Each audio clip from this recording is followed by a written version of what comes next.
नमस्कार साथियों, बहुत बहुत स्वागत है आप सभी का मेरे YouTube चैनल न्यूज़ क्यू पर।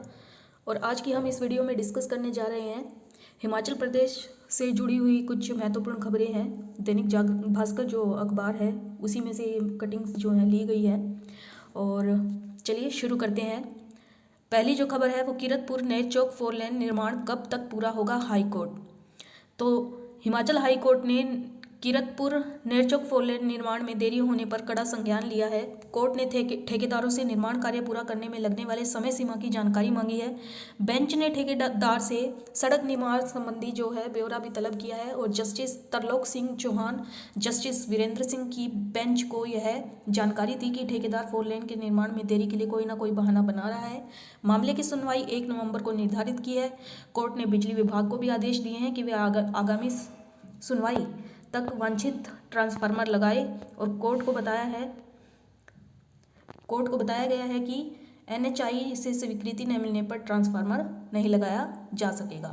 अगली खबर, बैंकों पर भी चुनाव आयोग की जो है पैनी नज़र रहने वाली है। और बड़ी पेमेंट विड्रॉ करने की जानकारी जो है वो देनी होगी।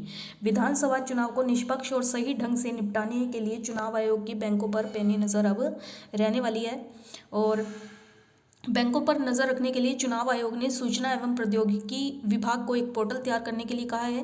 विभाग नॉमिनेशन फाइल करने की लास्ट डेट तक यानी 25 अक्टूबर तक अपना यह पोर्टल तैयार कर देगा। और पोर्टल के तैयार होने के बाद प्रदेश के सभी छोटे बड़े बैंकों को उस पोर्टल पर उनके यहाँ से होने वाली 10 लाख से ज़्यादा की पेमेंट विड्रॉल की जानकारी देनी होगी।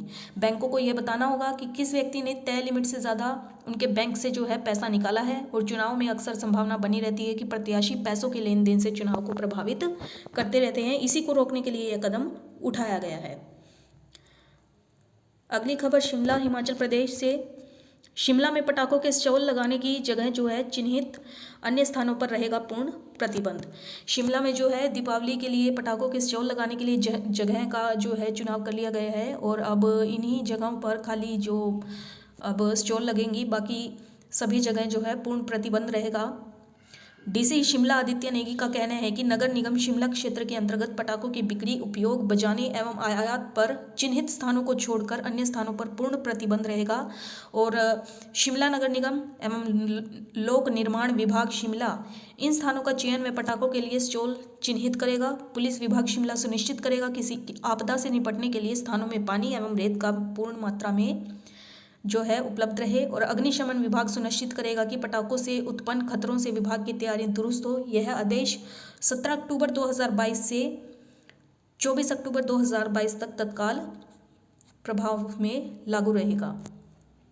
और ये स्थान कौन कौन से हैं?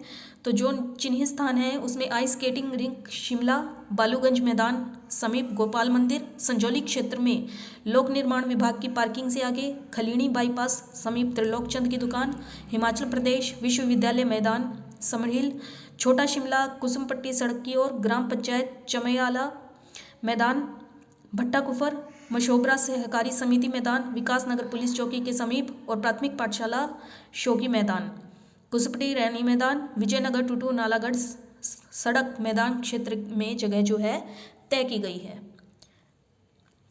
अगली खबर देख लेते हैं। उम्मीदवारों की रैली करने से 48 घंटे पहले ऑनलाइन आवेदन जो है वो करना होगा। नालागढ़ में चुनाव अधिकारी ने राजनीतिक दलों से बैठक कर दिए ये निर्देश। तो नालागढ़ से जो निर्वाचन अधिकारी है 51 SDM नालागढ़ महेंद्र पाल की अध्यक्षता में मंगलवार को SDM कार्यालय में जो है विभिन्न राजनीतिक दलों एवं आदर्श आचार संहिता समिति के सदस्यों के साथ विधानसभा चुनाव के जो दृष्टिगत बैठक एक आयोजित की गई थी, जिसमें कि उन्होंने बताया कि आयोग के अनुसार 17 अक्टूबर से 25 अक्टूबर तक नामांकन की जो प्रक्रिया है वो जारी रहेगी। और उम्मीदवार के साथ केवल 4 व्यक्ति ही नामांकन भरने के लिए जो है कार्यालय में आ सकते हैं। राजनीतिक उम्मीदवारों को चुनावी रैली के लिए निर्वाचन अधिकारी से अग्रिम अनुमति लेनी होगी सबसे पहले। उसके बाद 48 घंटे पूर्व ही उन्हें सुविधा पोर्टल पर ऑनलाइन आवेदन करना होगा। और राजनीतिक दलों एवं आदर्श आचार संहिता के सदस्यों से आग्रह किया कि सभी आदर्श आचार संहिता के नियमों का पालन करेंगे। और विधानसभा क्षेत्र के लिए विधानसभा चुनाव 2022 के दृष्टिगत नियुक्त किए गए व्यय पर्यवेक्षक योगेश मिश्रा आज नालागढ़ में पहुंच चुके हैं। उन्होंने बताया कि नालागढ़ में जो विधानसभा से संबंधित चुनाव से जो लोग हैं, किसी भी प्रकार की जानकारी व समस्या के लिए एसडीएम कार्यालय नालागढ़ में स्थापित नियंत्रक कक्ष के लिए एक नंबर भी जारी कर दिया गया है। कोई भी व्यक्ति इस नंबर पर संपर्क करके अपनी जो बात है वो कह सकता है। अगली खबर, कांग्रेस परिवारवाद को पोषित करने में व्यस्त तो भाजपा ने पूरे का किया विकास। राजीव, पहाड़ों की कठिनाइयां समझकर राहत देने में सफल रही डबल इंजन की सरकार। 6 मेडिकल कॉलेज भाजपा सरकार की देन। भारतीय जनता पार्टी के उपाध्यक्ष राजीव भारद्वाज ने शिमला में कहा है कि डबल इंजन की सरकार ने हिमाचल के विकास को तेज रफ्तार दी है और डबल इंजन की सरकार ने विकास एवं कल्याणकारी योजनाओं को नए आयाम स्थापित किए हैं। जहां कांग्रेस परिवारवाद और राजवाड़ाशाही को पोषित करने में व्यस्त रही, वहीं बीजेपी ने एम्स बिलासपुर और बल्क ड्रग पार्क, सामाजिक सुरक्षा पेंशन, हिमकेयर, शगुन योजना और गरीब कल्याण अन्न योजना, हाटी समुदाय को 55 वर्षों के आंदोलन को सामाजिक न्याय देने का काम किया है। और स्वास्थ्य क्षेत्र के अंदर में भी जयराम सरकार ने बड़े सराहनीय काम किए हैं। उन्होंने यहाँ 6 मेडिकल कॉलेज का जो है निर्माण करवाया और हिमाचल प्रदेश को दिए हैं। साथ ही जहाँ जहाँ पहले कोरोना से पूर्व 32 वेंटिलेटर हुआ करते थे, वहाँ अब ऑक्सीजन कंसंट्रेटर, वहीं जहाँ 1,000 से ज़्यादा वेंटिलेटर और 5,000 से ज़्यादा ऑक्सीजन कंसंट्रेटर, वहीं जहां कांग्रेस सरकार के राज में केवल 2 ऑक्सीजन प्लांट हुआ करते थे। इससे स्पष्ट होता है कि जयराम सरकार ने बहुत काम किया है और औद्योगिक निवेश हिमाचल प्रदेश को आत्मनिर्भर बनाने के लिए भी जयराम सरकार ने शानदार काम किया है। अगली खबर देख लेते हैं। कांग्रेस ने 46 प्रत्याशी जो है घोषित किए। 20 में से 19 विधायक उतारे मैदान में। मंडी से कौल सिंह की बेटी चंपा ठाकुर और नगरोटा से रघुवीर बाली। शिमला हिमाचल प्रदेश विधानसभा चुनाव के लिए कांग्रेस हाईकमान ने टिकटों की सूची जारी कर दी है। सेंट्रल इलेक्शन कमेटी ने 68 विधानसभा सीटों में से 46 सीटों पर अपने प्रत्याशियों की घोषणा कर दी है। 20 में से 19 विधायकों को फिर टिकट दे दी गई है और शिमला शहरी समेत 22 सीटों पर टिकट अभी भी होल्ड किए गए हैं। किन्नौरा के मौजूद विधायक जगत सिंह नेगी का नाम पहली लिस्ट में नहीं है। वहीं भाजपा देर शाम या बुधवार को लिस्ट जारी कर सकती है। विधानसभा क्षेत्र के जो ये प्रत्याशी हैं और ये जो विधानसभा क्षेत्र हैं जहाँ जहाँ के, वहाँ की ये लिस्ट है। अगली खबर देख लेते हैं। इस बार 80 साल से अधिक आयु एवं दिव्यांग मतदाता डाक मतपत्र से कर सकेंगे होल्ड। कौन कौन होगा पात्र? 80 साल से अधिक आयु के जो बुजुर्ग हैं और 40% या इससे अधिक अपंगता वाले दिव्यांग या कोरोना से जो ग्रस्त मतदाता हैं वो डाक मतपत्रों के माध्यम से मताधिकार का प्रयोग कर सकेंगे। इसके अलावा अनिवार्य सेवाओं में तैनात व्यक्ति जैसे डॉक्टर, पैरामेडिकल स्टाफ, एम्बुलेंस सेवा कर्मी, अग्निशमन सेवा कर्मचारी और एचआरटीसी की लंबी दूरी की बस सेवाओं के ड्राइवर, कंडक्टर, दूध की आपूर्ति से संबंधित मिल्क फेड के कर्मचारी, जल शक्ति और बिजली बोर्ड से संबंधित अनिवार्य सेवाओं के कर्मचारी भी डाक मतपत्रों के माध्यम से वोट डाल सकते हैं। कैसे चुनेंगे विकल्प? डाक मतपत्र से मतदान के इच्छुक पात्र जो हैं वो लोग फॉर्म 12D पर आवेदन कर सकते हैं। ये आवेदन चुनाव की घोषणा से लेकर निर्वाचन की सूचना जारी होने के 5 दिन बाद तक की अवधि में निर्वाचन अधिकारी के पास पहुंच जाने चाहिए और पात्र दिव्यांग मतदाता को इस आवेदन के साथ अपंगता प्रमाण पत्र भी संलग्न करना होगा। और पत्र जो ये बूथ लेवल अधिकारियों के माध्यम से पहुंचाए जाएंगे। ये अधिकारी इन मतदाताओं से रसीद प्राप्त करके निर्वाचन अधिकारी के पास में जमा करवा देंगे।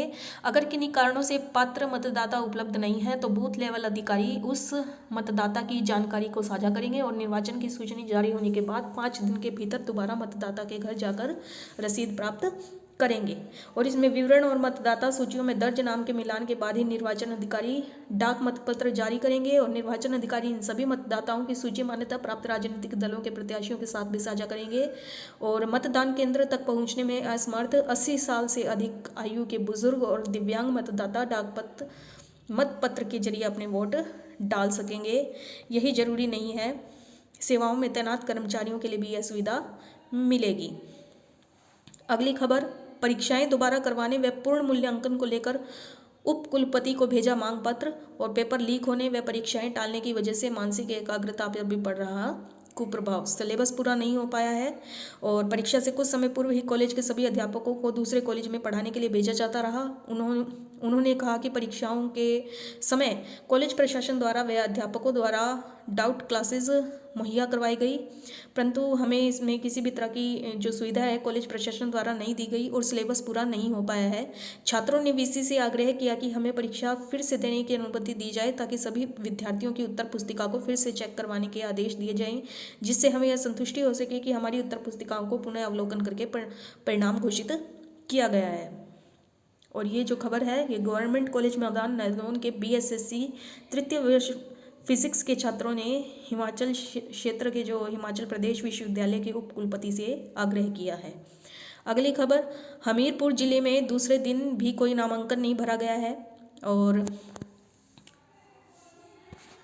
इस खबर में यही बताया गया है 17 अक्टूबर से लेकर जो 25 अक्टूबर की नामांकन की तिथि है उसमें अभी तक भी कोई नामांकन नहीं किया गया है और जल्दी ही नामांकन भरे जाएंगे। 29 अक्टूबर तक नामांकन वापस लिए जा सकते हैं और अब की बार रोचक मुकाबले होने के लिए भी संभावना है।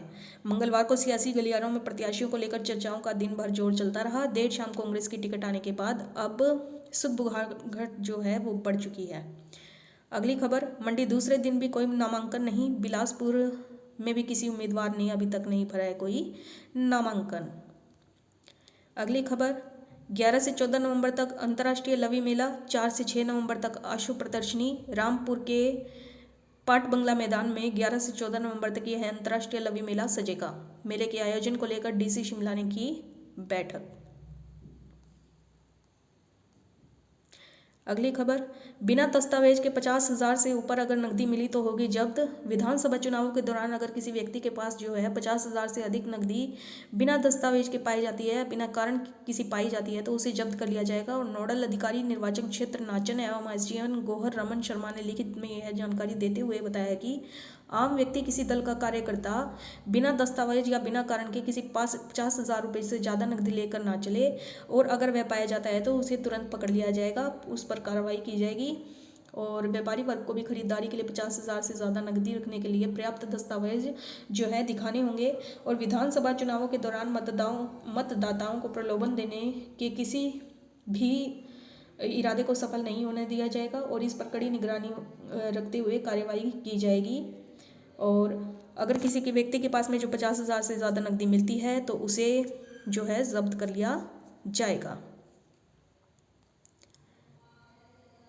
इसी तरह की रेगुलर अपडेट्स पाने के लिए, खबर पाने के लिए आप प्लीज़ चैनल को सब्सक्राइब कर दीजिए।